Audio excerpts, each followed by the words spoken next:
All right, let's move on to afternoon action. 4:05 p.m. Eastern. New England Patriots 1-4, 1-1 on the road at the Las Vegas Raiders. 1-3, 0-1 at home at Allegiant Stadium in Las Vegas, Nevada. There were a couple things that I thought last week, and one worked for me, one didn't. I thought that the issues the Patriots are having are real. There's no bounce back. There's no buy low. It's all real. It's going to fall apart. And I thought the same thing about the Raiders. So one worked and one did not. Let's talk about this spot because I'm very interested in moving on it. Allegiant Stadium in Las Vegas, Nevada. Let's get right into the line history first and foremost. And we have a move towards these Raiders. And, from what I've seen of the Raiders, I don't want anything to do with them. But, they're not a bottom 3 or 4 team in the league, which the Patriots are. This line opened up -3, -118. It's now -3, -123. So we've had 5 cents of movement towards them. And let's pull up the total. This total is sitting at 41, and I want to be on the under badly. This opened up at 41, and there's been actually a 5-cent move towards the over, which surprises me. Sammy Comer says Mac Jones 0-12 against the spread as a dog, but absolutely not laying points with Las Vegas here. Rand says Raiders or under. Nick Dog on Raiders -3. And Terry Walker says fading my Patriots. He's on Vegas. And Ron Crawford says Pats are 24-5 off a home loss of 21 or more as a home favorite. Look, we got those stats last week. And I just put a line through them. I don't care what and I love hearing them. So don't get me wrong. I love hearing them, but I don't care about what Belichick has done, what the Pats have done, because Matthew Judon could have been the defensive MVP. I thought he was last year at times. And then Christian Gonzalez is his first-round draft pick who wins NFL Rookie of the Month. You can't just take those two. Who cares that they picked up J.C. Jackson? You just can't take those two players off the field. So let's move on to the cash flow here in this one.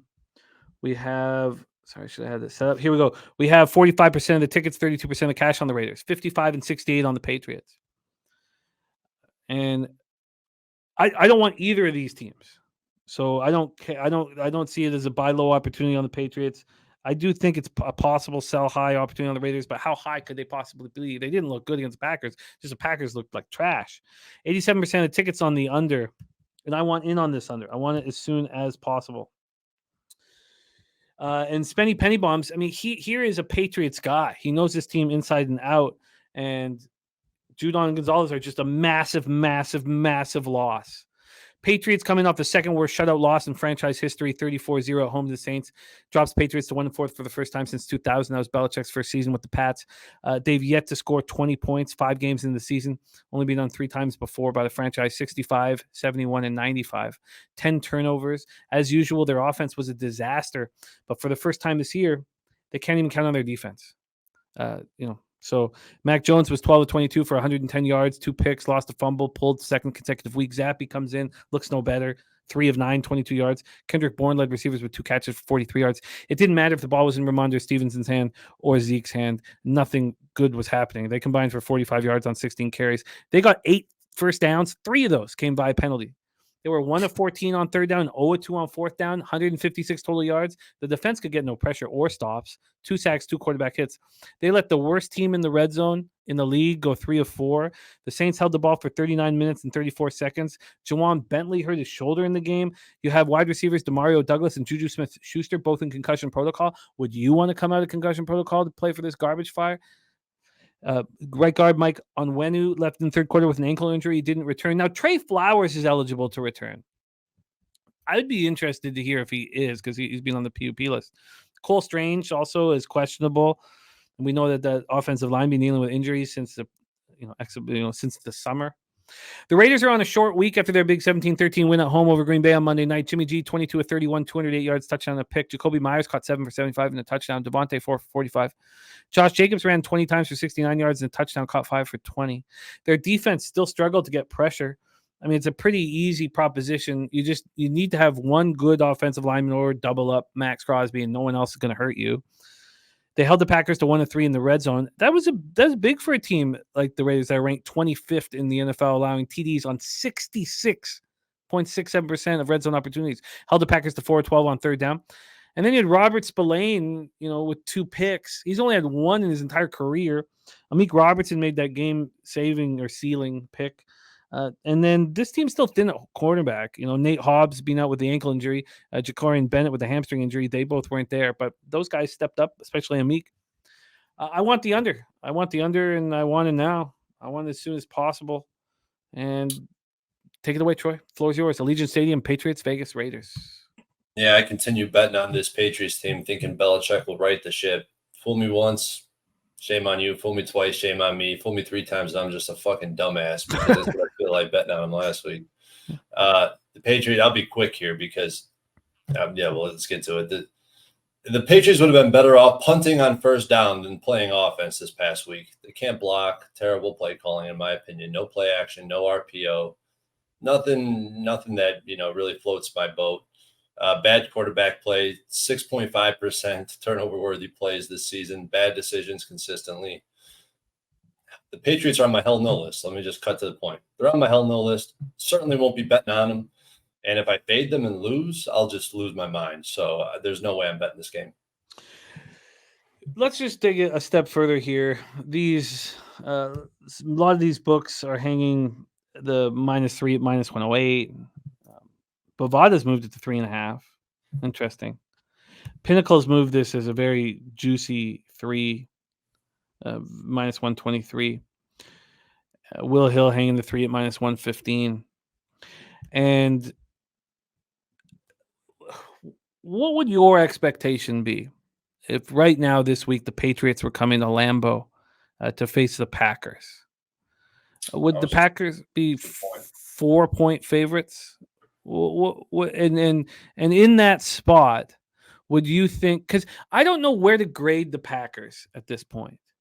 And yes, I was disgusted. And look, I know how important Aaron Jones is to that offense, but maybe this is just another mistake that maybe the Raiders need to be bet here. Maybe the Patriots are this sort of garbage fire right now that the Vegas Raiders feel good about themselves.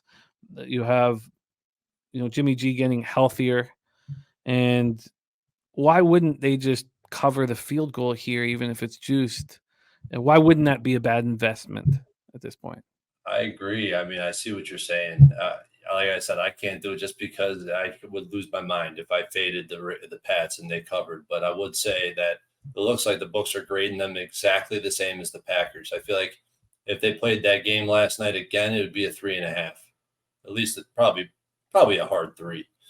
So maybe a half a point better from the Packers. But yeah, I mean, you make some good points. It does look like the Raiders are the only side. I think what's happening is the bias that you have about, and it's a real thing when you have faded a team and you lose, you've backed a team and then you lose twice in a row, and then you fade them and they win and you just lose your mind. It's a legit thing. But I see that bias I'm having. I was not impressed with the Raiders last night, and yet they won. Yeah. The market moved heavily against me, and I was still disgusted with the way the Raiders played. I do not think that's a tough team to beat.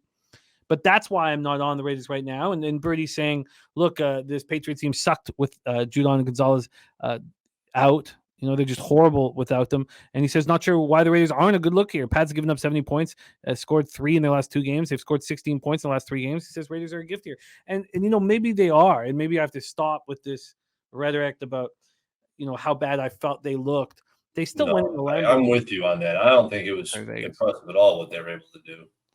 And I know rewatching that game this morning, I seen Devontae Adams get missed on a couple touchdown passes that were just it never would have happened when you had one-on-one coverage on a couple of verticals, press coverage. I mean, completely missed him. Yeah, I was not impressed. The Sky Dragon says New England isn't that bad. Maybe you're right, DG. I just think Matthew Judon may be the best defensive player or one of the most important top 5 defensive players in the league. And then you have this kid, Christian Gonzalez, and J.C. Jackson coming to replace him. But that's all. There's no replacing that kid, though. He was every bit as good as advertised. All right, I'm going to move on both the Raiders and the under, and I'm going to get the Raiders in as soon as possible. Preston Echdal says there's more bad teams in the NFL than ever before. Says he discusses it with Slaughter on a weekly basis, and it's been working well so far, going over looks and agreeing on spots. Yes, Slaughter is dominating our cappers contest right now. All right, Raiders and under for me. We move on.